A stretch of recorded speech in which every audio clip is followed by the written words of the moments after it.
को मेरा सादर नमस्कार। मैं डॉक्टर कमलेश अहरवार, वैज्ञानिक कृषि कृषि विज्ञान केंद्र नौगांव, जिला छतरपुर, मध्य प्रदेश में पदस्थ हूँ। तो आज मैं आप लोगों को सब्जियों में पौधशाला प्रबंधन के बारे में विस्तार से चर्चा करेंगे प्रेजेंटेशन के माध्यम से। तो जैसे हम सब्जी तैयार करते हैं तो पहले हम नर्सरी तैयार करते हैं, इसके बाद फिर ट्रांसप्लांटिंग करते हैं और खास करके बरसात के सीजन में पौधों को तैयार करने में बहुत ही कठिनाइयों का सामना करना पड़ता है। आप जानते हैं कि हम सब्जी के बीज की यदि हम बात करते हैं, चाहे टमाटर हो, चाहे मिर्ची हो, चाहे बैंगन हो, 10 रुपए का जो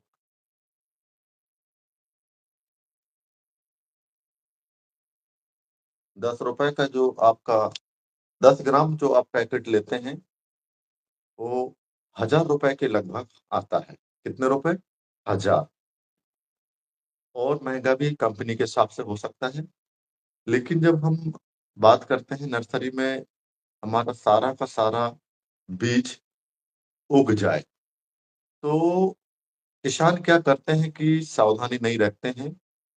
मैं आपको बताता हूँ, एक बीज की कीमत, एक मान लीजिए टमाटर का बीज है, आगे चल के वो पौधा बना।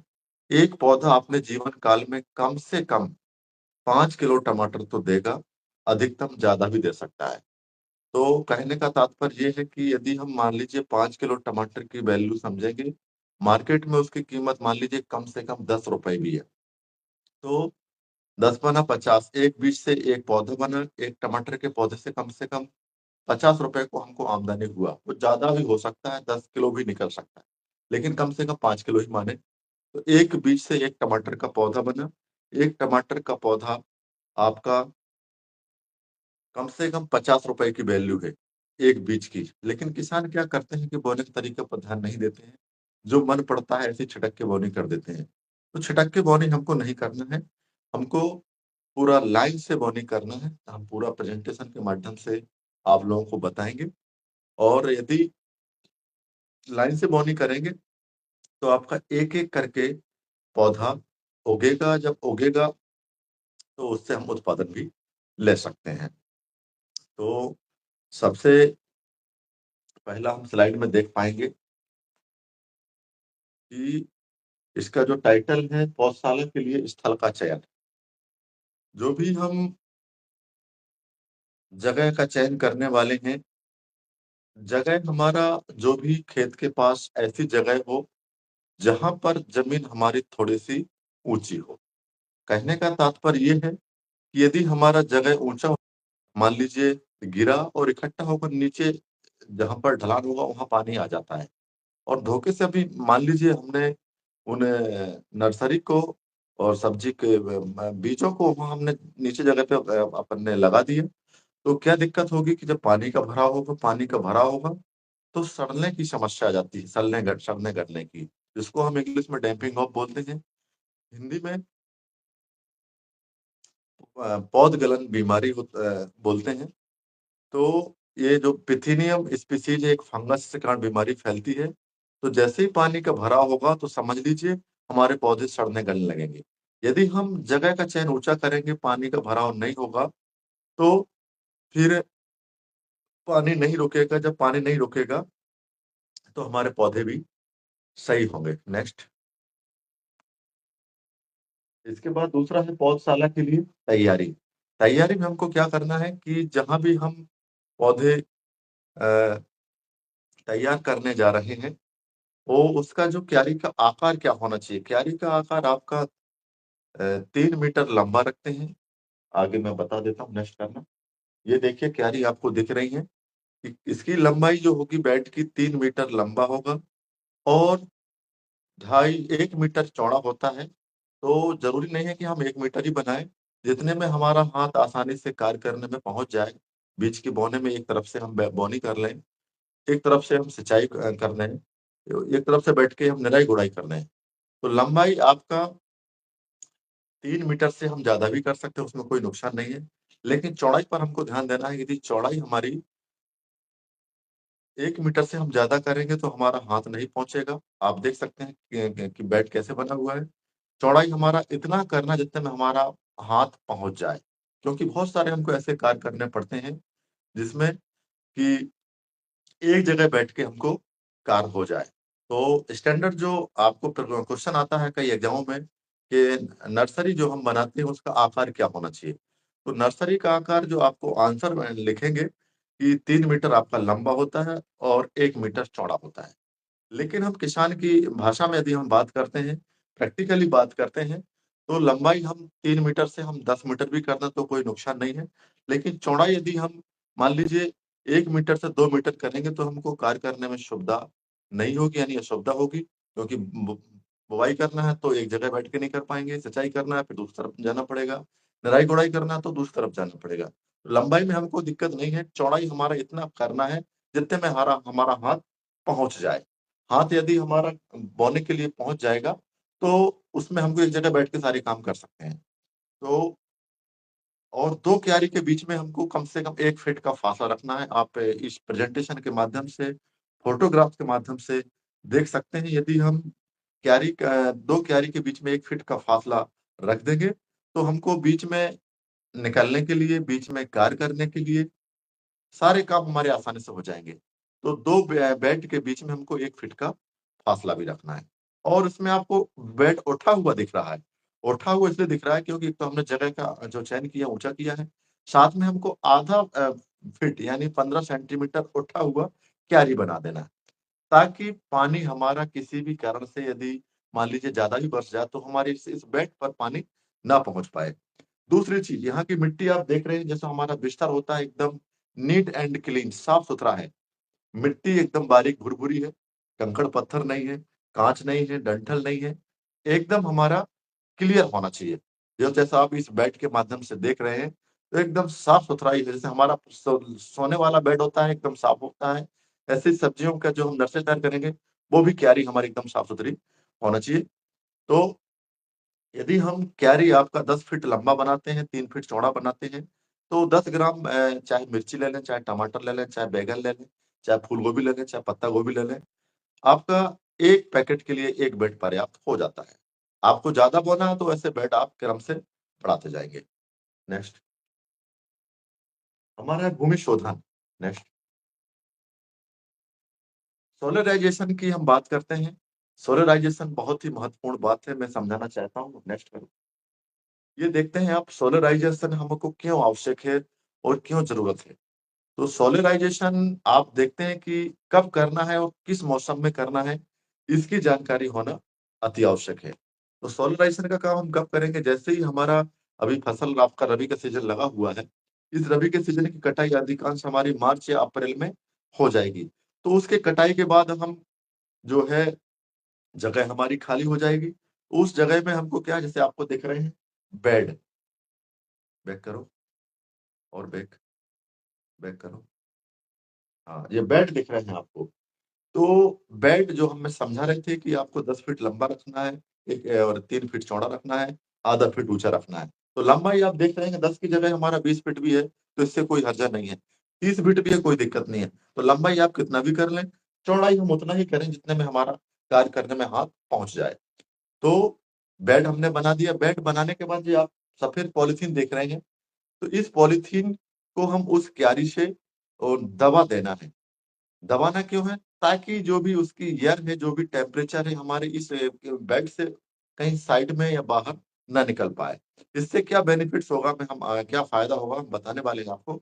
इससे ये फ़ायदा होगा कि जैसे मान लीजिए हमने सफ़ेद पॉलीथीन से इस क्यारी में हमने नर्सरी में हमने सफ़ेद पॉलीथीन ढक दिया। और ये कार्य कब करना है? अप्रैल के महीने में करना है। अप्रैल में नहीं कर पा रहे हैं तो मई में तो आप कर लीजिए। है ना?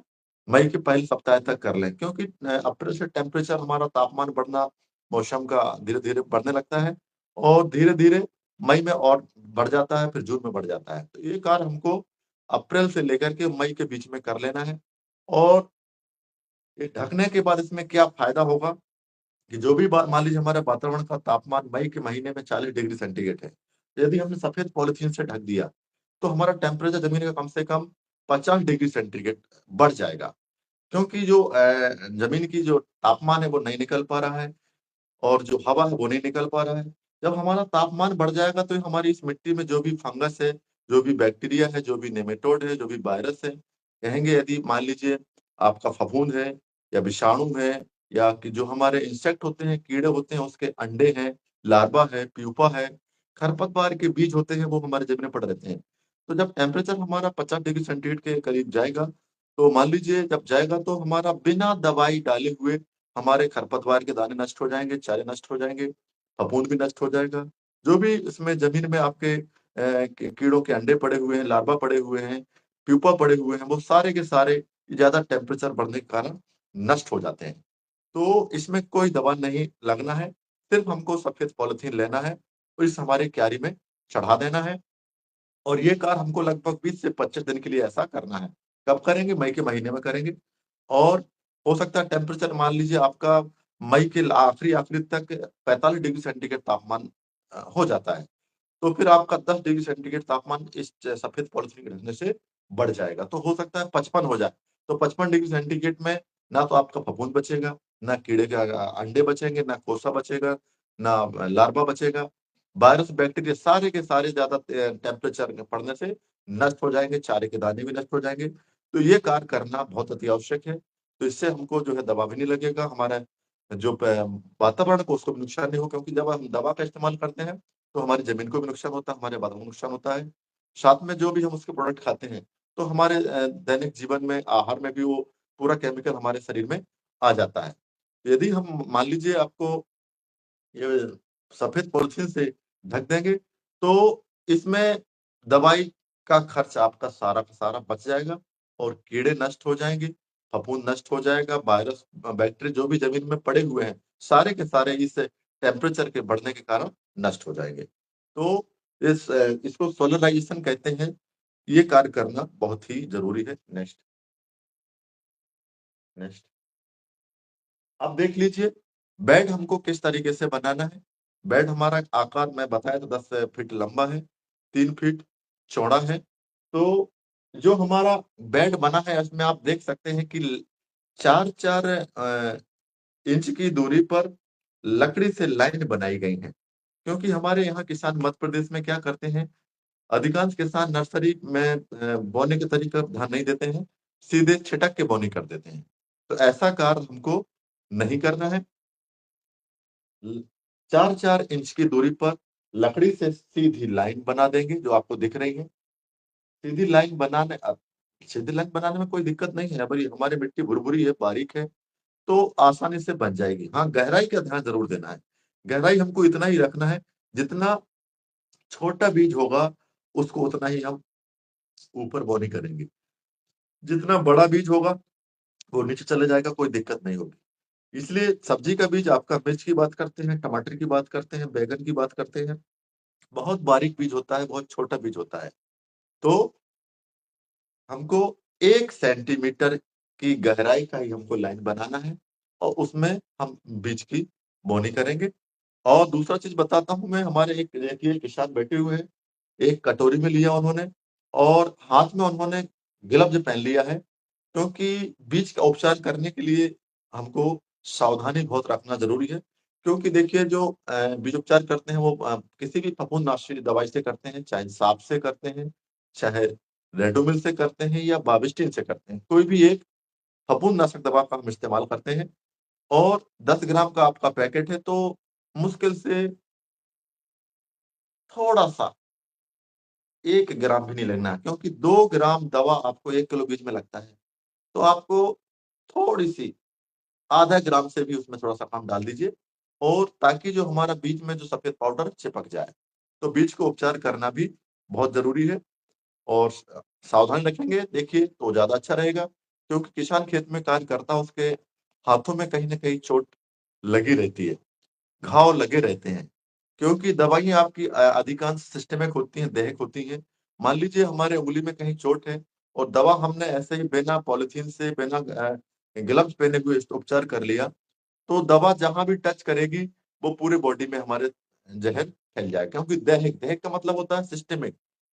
सिस्टेमिक कहीं भी टच करेंगे पूरे बॉडी में ज़हर चला जाएगा। इसलिए हमको ग्लव्स पहनने दी, ग्लव्स नहीं देती, अब सामान्य पॉलीथीन है, उससे भी कर लें, तो फिर आपको ये जो हमको नुकसान होने वाला होता है, उससे हम बच सकते हैं। तो इस तरीके से आपको लकड़ी से 4-4 इंच की दूरी पर लाइन बना देना है, जिसका आप इस प्रेजेंटेशन के माध्यम से आप देख रहे हैं। Next, next. देखिए, 10 फीट लंबा बेड बना सकते हैं, 30 फीट लंबा बेड भी बना सकते हैं। लंबाई में हमको कोई हर्ज नहीं है।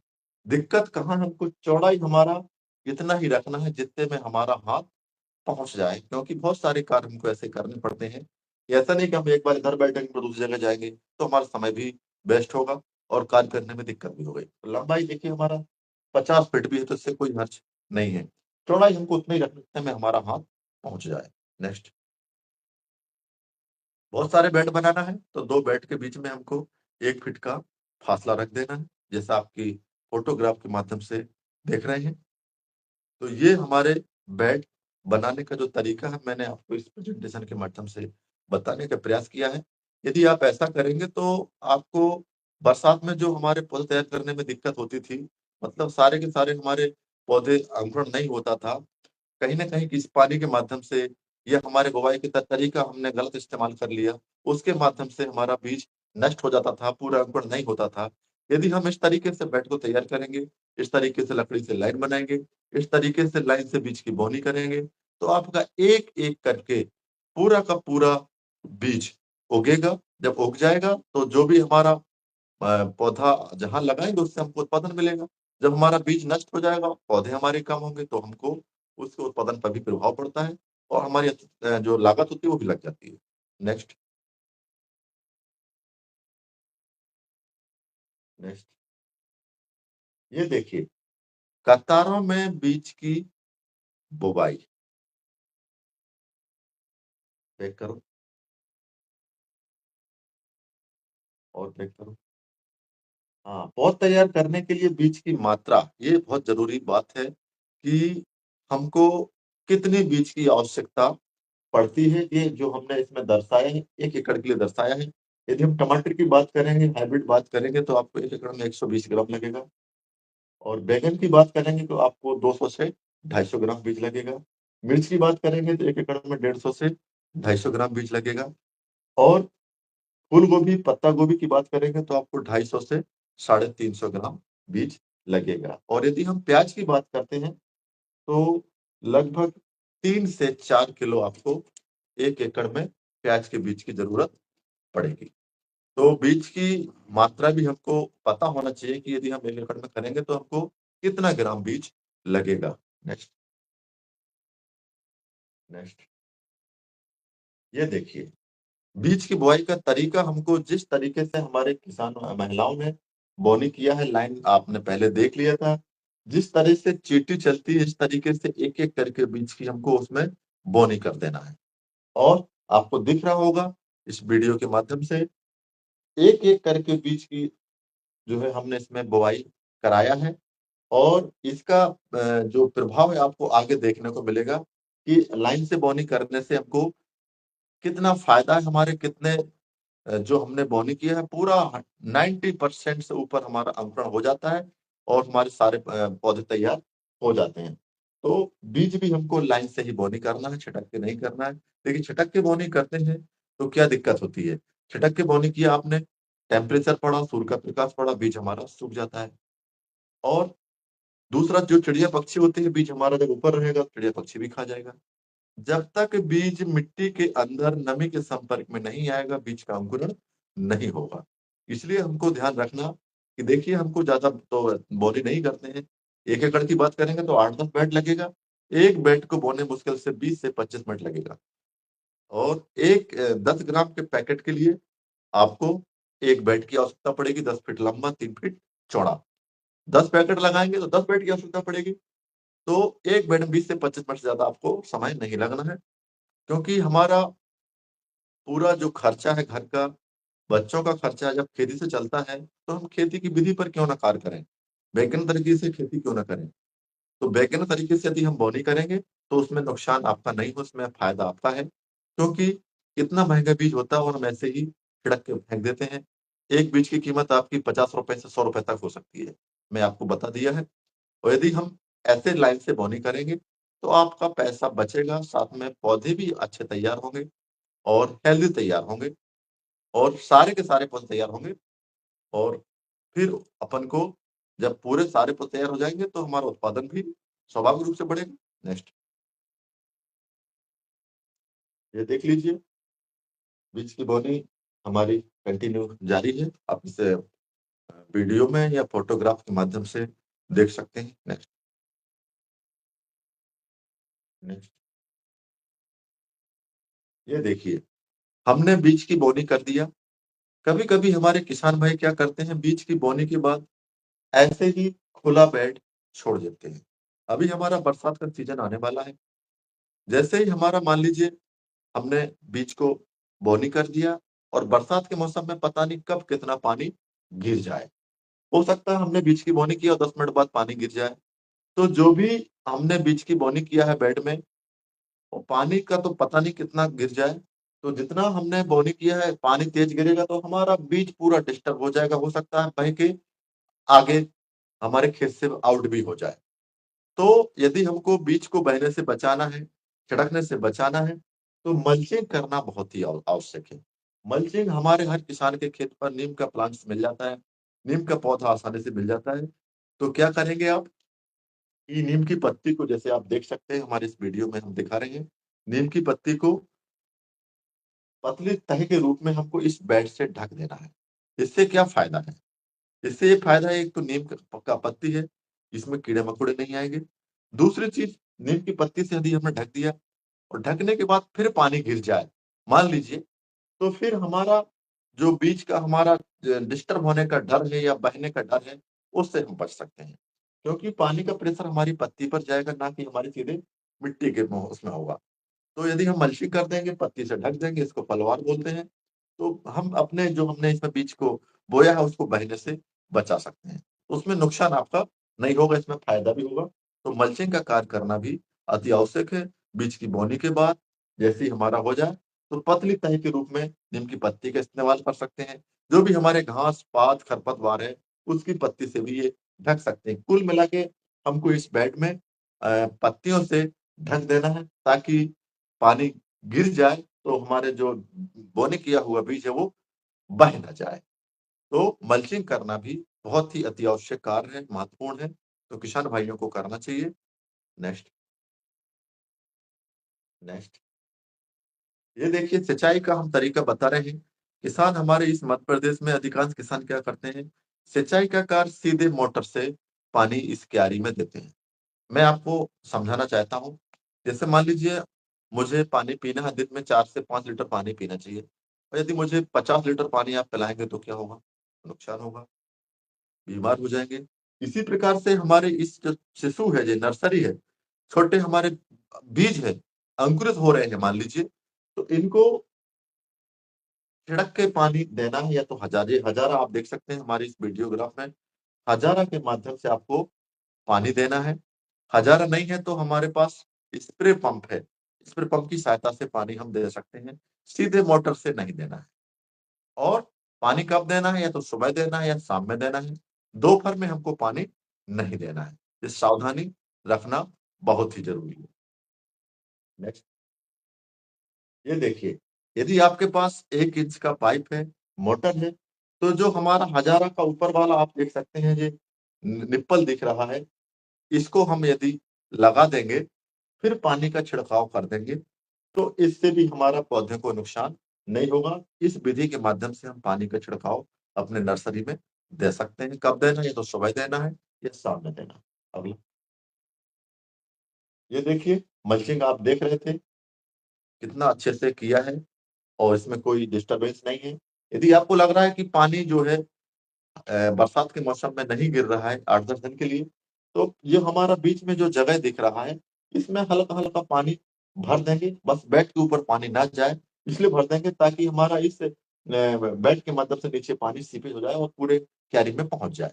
यदि पानी नहीं गिरता है तो ऐसा करने की आवश्यकता है, यदि पानी गिरता है तो ऐसा करने की आवश्यकता नहीं है। नेक्स्ट, ये देखिए, हमारे किसान भाई स्प्रे पंप की सहायता से भी जो है नर्सरी में पानी का छिड़काव करते हैं। हर किसान के पास स्प्रे पंप है, टंकी है दवा छिड़कने वाली। लेकिन ध्यान रखें, जो टंकी का हम इस्तेमाल करें, जैसे आपने दवा का इस्तेमाल किया है, तो गर्म खोलते हुए पानी से पहले टंकी को निरमा के माध्यम से, सोडा पाउडर के माध्यम से पहले धुल लें।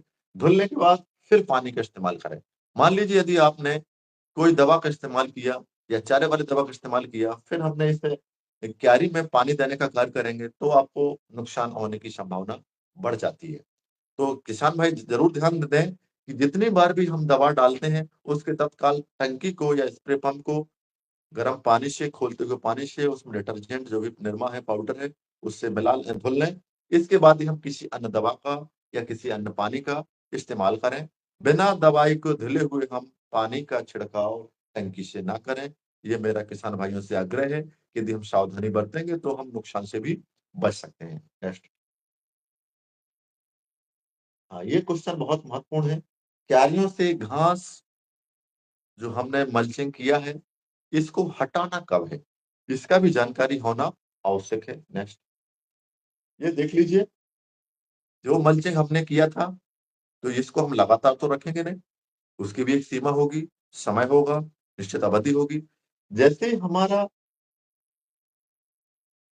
नर्सरी में जो हमने बीज की बोनी किया है, चाहे मिर्ची हो, चाहे टमाटर हो, चाहे बैंगन हो, चाहे फूलगोभी हो, चाहे पत्ता गोभी हो, चाहे प्याज हो, चाहे आपका अन्य किसी फूल वाले अ, बीज हो, फूल वाले पौधों का बीज हो। तो जैसे ही 3-4 दिन के बाद हम इसमें देखेंगे, तो धागे-नुमा संरचना बीज से अंकुरण के रूप में आपको देखने को मिलेगा। जैसे ही धागे-नुमा संरचना हल्का दिखाई देने लगे, तो सीधे हम इस पलवार को, जो मल्चिंग हमने इसमें बिछाया है, उसको हटा दें। यदि नहीं हटाएँगे, तो क्या नुकसान है? यदि नहीं हटाएँगे, जो भी हमारा अंकुरण हो रहा है, उसको होने में दिक्कत होगी, क्योंकि उसके ऊपर वज़न लदा हुआ है मल्चिंग का, पलवार का। यदि नहीं हटाएँगे तो अंकुरण दाएँ-बाएँ से निकलेगा, टेढ़ा हो जाएगा, पौधा भी फिर टेढ़ा ही होगा। इसलिए जैसे ही किसी भी सब्जी के बीज की हम बात करते हैं, लगभग 5 से 6 दिन में अंकुरण हो जाता है। तो किसान भाइयों से मेरा आग्रह है, जैसे ही 5 से 6 दिन आपके, जिस तारीख को आपने बोनी किया है, उसके बोनी के 5 से 6 दिन बाद जो भी हमने मल्चिंग किया था, पलवार से हमने घास-पात से इस बेड को ढका था, क्यारी को ढका था, उसको हटा दें। हटा देंगे तो सूर्य का प्रकाश मिलेगा, हवा मिलेगी, तो पौधे का जो अंकुरण हो रहा है वो और अच्छे से हो जाएगा। नेक्स्ट, ये देखिए, जो हमने एक-एक करके बीज को इस नर्सरी में बोया है, आप इस फ़ोटोग्राफ के माध्यम से देख सकते हैं कि जो भी हमने इस जो लाइन से नाली बनाई थी बीज को बोने के लिए, एक-एक करके पौधा हमारा निश्चित दूरी पर पौधा तैयार दिख रहा है और पूरा 100%, हमें कह रहा हूँ 90% से ऊपर अंकुरण इसमें आपको दिख रहा है। यदि आप इस तरीके से बोनी करेंगे, तो आपका पौधा भी स्वस्थ रहेगा, निश्चित दूरी पर दिखेगा, उगेगा, उसको हवा भी बढ़िया मिलेगा, टेम्परेचर सूर्य का प्रकाश भी बढ़िया मिलेगा। हाँ, ध्यान रखें कि जो हमारा 4-4 इंच का जो हमने दूरी पर बोनी किया था, उसके बीच में आपको फासला दिख रहा है। तो ये फासला जैसे हमारे इसमें साफ दिख रहा है, बीच में इसकी निराई-गुड़ाई करते रहना है। निराई-गुड़ाई से क्या होता है, जैसे निराई-गुड़ाई करते हैं तो पौधों को हवा की आवश्यकता होती है। तो निराई-गुड़ाई से करने से इस जो हमने मिट्टी को लूज कर दिया, ढीला कर दिया, तो हवा जड़ों को मिल जाएगी और सूर्य का प्रकाश भी जड़ों तक पहुँचेगा, तो पौधों का विकास अच्छे से होगा। तो ये कार्य करना भी बहुत बहुत अति आवश्यक है। जितना साफ-सुथरा हमारा बेड आपको इस फ़ोटोग्राफ के माध्यम से दिख रहा है, उतना ही आप लोगों को रखना है। क्योंकि क्या होता है कि इसमें बीच में अनावश्यक हमारा खरपतवार के पौधे उग जाते हैं। खरपतवार के पौधों को तो हम उगाते नहीं हैं, लेकिन अपने आप उगते हैं। तो जो पौधे बिना उगाए उग जाए, तो वो कितना शक्तिशाली होगा, आप समझ सकते हैं। इसलिए जो भी हमारे बीच में जगह है, उसमें अनावश्यक जो खरपतवार के पौधे उग जाते हैं, उनको तत्काल उखाड़ दें। यदि नहीं उखाड़ेंगे, जो भी हमारा न्यूट्रिएंट्स है, जो हमने खाद डाला है, पानी डाला है, पूरा जड़ के माध्यम से खरपतवार ले लेंगे, पौधों को नहीं मिलेगा। जब पौधों को नहीं मिलेगा तो पौधों की बढ़वार भी नहीं होगी। इसलिए मेरा किसान भाइयों से आग्रह है कि जो बीच में फासला है, उसमें निराई-गुड़ाई लगातार करते रहें। नेक्स्ट, ये देखिए, हम ना ग्रीन हाउस में भी अ, बेड तैयार किए थे अपने ऑफिस में। इस फोटोग्राफ के माध्यम से भी आप देख सकते हैं। यदि किसान भाइयों के पास ग्रीन हाउस है तो और अच्छा हेल्दी होगा, नेट हाउस है तो और बढ़िया होगा, पॉली हाउस है तो और अच्छा होगा। तो जो भी आपके पास सुविधा है, उस सुविधा के हिसाब से हम अपना जितना अच्छे से हम देख-रेख कर पाएँगे और सावधानी रख पाएँगे तो पौधे का विकास उतना ही अच्छा होगा। देखिए, एक-एक करके हमारा बीज जो हमने डाला है पूरा इसमें, इस फोटोग्राफ के माध्यम से आप देख रहे हैं। नेक्स्ट, देखिए, बीच में खरपतवार था। हमारे यहाँ ऑफिस में ट्रेनिंग हुआ था। जो हमारे स्टूडेंट थे, उनको हमने 1 हफ्ते का ट्रेनिंग दिया था। तो उनसे हमने निराई-गुड़ाई का कार्य प्रैक्टिकली करवाया था। इस फ़ोटोग्राफ से आप देख सकते हैं, निराई-गुड़ाई का कार्य जैसे छात्र कर रहे हैं, वैसे आप लोगों को भी करना है। निराई-गुड़ाई करेंगे, तो पौधों का विकास अच्छा होगा। नेक्स्ट, देखिए ये संरचना, ये संरचना क्यों ज़रूरी है? ये हमने क्या किया, ग्रीन नेट से और बेड को हमने ढक दिया है। तो क्यों आवश्यक, इसकी आवश्यकता क्यों पड़ी? तो मेरा किसान भाइयों से आग्रह है कि जैसे ही हम मान लीजिए बरसात में पौधे तैयार करने वाले होते हैं, अप्रैल में यदि आपने नर्सरी लगाया या मई में लगाया, तो टेम्परेचर हाई होता है। तो टेम्परेचर हाई से क्या होता है कि हमारे जो पौधे होते हैं, नर्सरी के शिशु के छोटे पौधे हैं, बच्चे के समान ही होते हैं। जब टेम्परेचर हाई होता है, तो उस टेम्परेचर से हमारे पौधों को नुकसान हो सकता है। यानी नष्ट हो सकते हैं। यदि हम ग्रीन नेट की सहायता से इस झोपड़ी-नुमा आकार में ऐसा ढक देंगे, तो एक तो हम तापमान से जो है बच जाएँगे, साथ ही बरसात के सीज़न में अचानक लगातार तेज़ पानी गिरता है, तो पानी का जो प्रेशर है उससे भी हम बच सकते हैं। तो ऐसा कार्य करना चाहिए। यदि ऐसा करेंगे, सावधानी रखेंगे तो हमारा पौधा का विकास अच्छा होगा। जब पौधे का विकास अच्छा होगा तो उसमें फूल भी अच्छे आएँगे, फूल अच्छे आएँगे तो उसमें फल भी अच्छे लगेंगे। और जो भी आपको सामने की जगह दिख रही है, इसको भी आपको उसी नेट का जो भी हमारे पास रखा हुआ है, इसको भी ढक देना है। क्यों ढक देना है, इसका मैं थोड़ा-सा बताना चाहता हूँ। क्योंकि मिर्च, टमाटर, बैंगन में एक लीफ कर्ल बीमारी लगती है, जिसको हिंदी में कोकड़ा बोलते हैं या चुर्रा-मुर्रा बोलते हैं। वो कैसे फैलती है? वो व्हाइट फ्लाई से, सफेद मक्खी से फैलता है या माहू से फैलता है। और ये शुरुआत अवस्था में ही शिशु में अवस्था में, छोटी अवस्था में पौधों को लग जाता है, बीमारी लग जाती है, तो फिर आगे चल के वो बीमारी आपको ग्रसित ही रहेगा। तो यदि हम छोटी अवस्था में पौधों को बीमार होने से बचा लेंगे, तो हमारा आगे बीमारी नहीं होगी। जब बीमारी नहीं होगी, तो प्रोडक्शन आपका उत्पादन अच्छा होगा। तो करना क्या है कि सामने से भी हमको नेट से ढक देना है। क्यों ढक देना है? यदि हम इस नेट से सामने से अगल-बगल से ढक देंगे, तो सफेद मक्खी है, माहू है, जब हमारी इस बेड के अंदर नहीं जाएगा, क्योंकि इस बीमारी को फैलाने का कार्य सफेद मक्खी या माहू करते हैं। यदि वो अंदर नहीं जाएँगे, पत्तियों को रस नहीं चूसेंगे, तो बीमारी आपकी नहीं फैलेगी। तो बीमारी को फैलने से बचाव के लिए हमको ये सावधानी रखना भी अति आवश्यक है। तो किसान भाइयों से मेरा आग्रह है कि यदि इस तरीके से झोपड़ी-नुमा संरचना बना लेंगे, हर तरीके से ढक लेंगे, शिशु अवस्था में भी यदि हमने पौधों को बीमारी से बचा लिया, तो फिर आगे वो कोई दिक्कत होने वाली नहीं है। अगला, ये देख लीजिए कितना हेल्दी पौधा है आपका इस नेट हाउस में। इस तरीके से आप भी तैयार कर सकते हैं। कोई कठिन काम नहीं है, बस सावधान रहने की आवश्यकता है। नेक्स्ट, ये देख लीजिए, जो हम आपको बता रहे थे, जितने सारी फ़ोटोग्राफ दिखा रहे थे, हमारा कृषि विज्ञान केंद्र नौगाँव जिला छतरपुर मध्य प्रदेश में है। वहाँ पर हम लोगों ने स्वयं तैयार किया और जो मैं पानी देने का तरीका आपको बता रहा था, स्प्रे पंप से बता रहा था, हजारे से बता रहा था, हमने ड्रिप के माध्यम से पानी दिया है। इसमें आप देख सकते हैं कि इसमें पाइप के माध्यम से छोटी-छोटी लाइन गई हुई है और एक बेड में हमने 2 लाइन इसमें डाली है। तो यदि ड्रिप के माध्यम से हम पानी देंगे तो हमारा पानी बहुत बच जाएगा। अभी हम क्या करते हैं, खुला पानी दे देते हैं।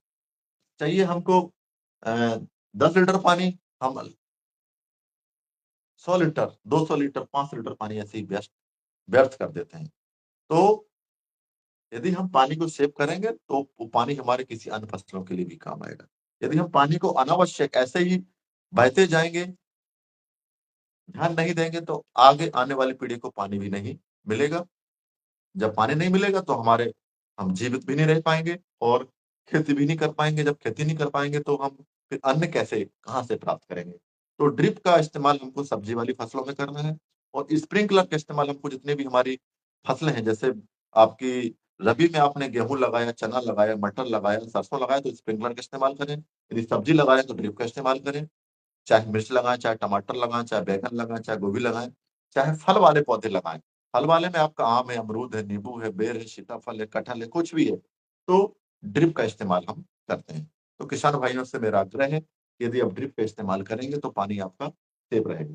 दूसरा हमने एक तरीका और हमने नर्सरी तैयार करने के लिए, आपको ट्रे दिख रही होगी इस फोटोग्राफ के माध्यम से। यदि हम ट्रे में, बाजार में आसानी से उपलब्ध हो जाती हैं, मुश्किल से 30-40 रुपए का एक ट्रे आता है।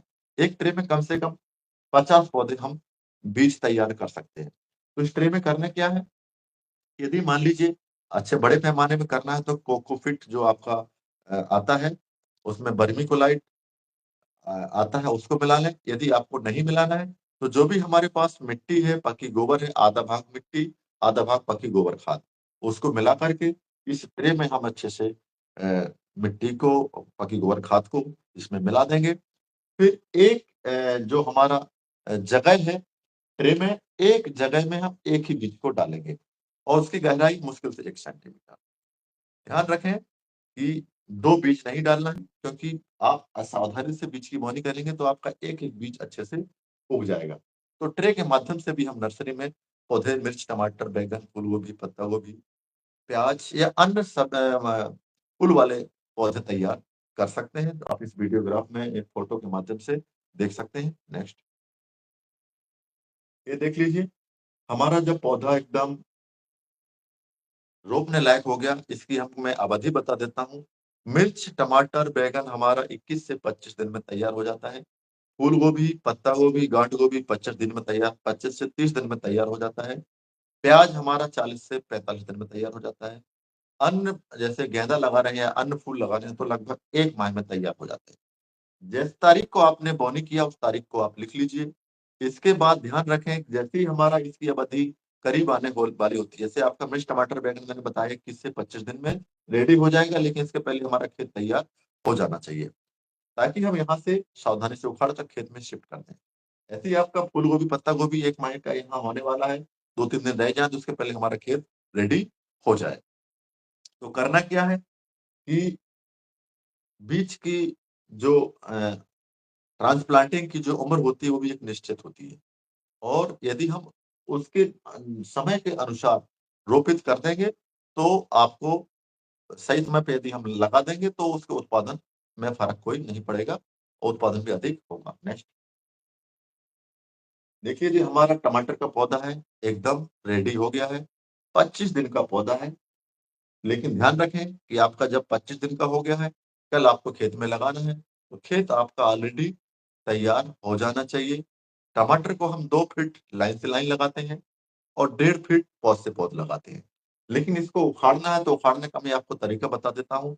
जब भी आप टमाटर है या मिर्ची है या बैंगन है या फूल गोभी है या पत्ता गोभी है या प्याज प्याज है, जो भी हम यहाँ पौधों को नर्सरी से उखाड़ने वाले हैं, एक दिन पहले शाम को अच्छे से पानी का छिड़काव कर दें, ताकि जड़ तक पानी पहुंच जाए, उसको उखाड़ने में कोई दिक्कत ना हो।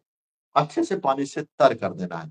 शाम को अगले दिन हम पौधों को जो उखाड़ेंगे, सीधे पकड़ के नहीं उखाड़ेंगे। खुरपी की सहायता से नीचे खुरपी लगाएँगे, फिर उखाड़ेंगे, फिर पौधे को साइड में करेंगे या लगा देंगे। तो सावधानी रखेंगे तो वाक़ई में आपका एक-एक पौधा कहीं नुकसान क्षति नहीं होगी, और जब क्षति नहीं होगी, तो उसके उत्पादन पे भी प्रभाव पड़ेगा। नेक्स्ट, देखिए, हमारे यहाँ कृषि विज्ञान केंद्र नौगाँव, छतरपुर में समय-समय पर ट्रेनिंग आयोजित किए जाते हैं। किसानों का हम भ्रमण भी कराते हैं। इस फ़ोटोग्राफ के माध्यम से आप देख सकते हैं, कितने सारे फार्मर्स ये विज़िट करने के लिए हमारी नर्सरी में आए हुए हैं। नेक्स्ट, ये हमारा नेट हाउस का फ़ोटोग्राफ है। नेट हाउस में हमने नर्सरी में लगाया, तो वहाँ भी किसानों को हमने विज़िट कराया। आप इस फ़ोटोग्राफ के माध्यम से देख सकते हैं। नेक्स्ट, ये हमने छात्रों को ट्रेनिंग दिया था 1 हफ्ते का दिया था, फिर 2 हफ्ते का दिया था, पूरा प्रैक्टिकली करके छात्रों को करवाया था। इस फोटोग्राफ के माध्यम से आप देख सकते हैं कि छात्रों ने बुआई से लेकर के पूरा ट्रांसप्लांटिंग तक क्या-क्या कार्य करने पड़ते हैं, पूरा प्रायोगिक सीखा है।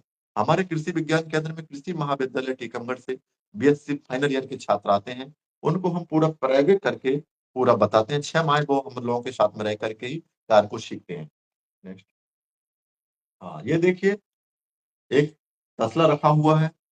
किसी भी आपका अ, फंजीसाइड जो फफूंदनाशी दवा होता है, 1 लीटर पानी में 2 ग्राम मिला देना है।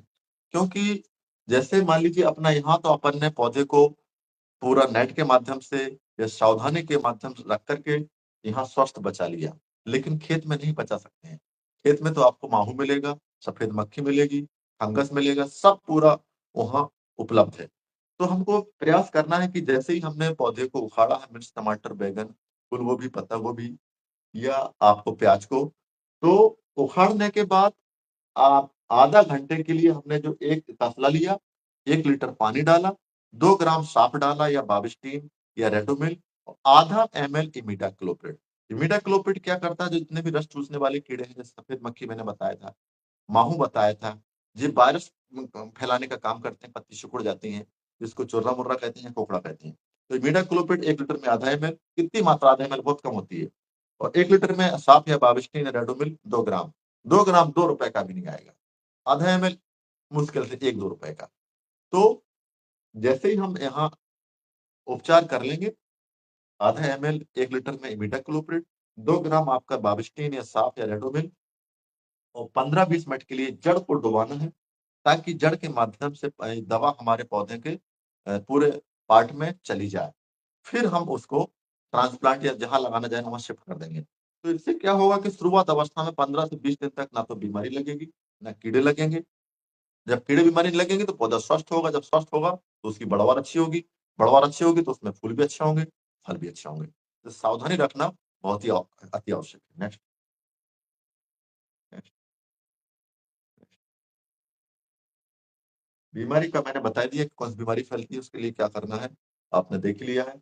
तो मैंने आज आपको सब्जियों का पौधशाला किस तरीके से तैयार करना है, उसका नर्सरी से लेकर के उसके ट्रांसप्लांटिंग तक यानी रोपाई तक क्या-क्या सावधानी रखना है, पूरा मैंने आपको फोटोग्राफ्स के माध्यम से समझाया और मुझे लगता है कि आप लोगों को समझ में आया होगा।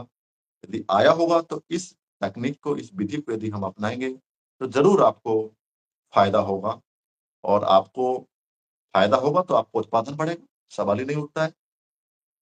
तो आपने इस प्रेज़ेंटेशन के माध्यम से किसान भाइयों ने जो हमारे छात्र पढ़ने वाले हैं, उन लोगों ने समझा होगा या देखा होगा, तो ज़रूर आपको इसका फ़ायदा मिलेगा।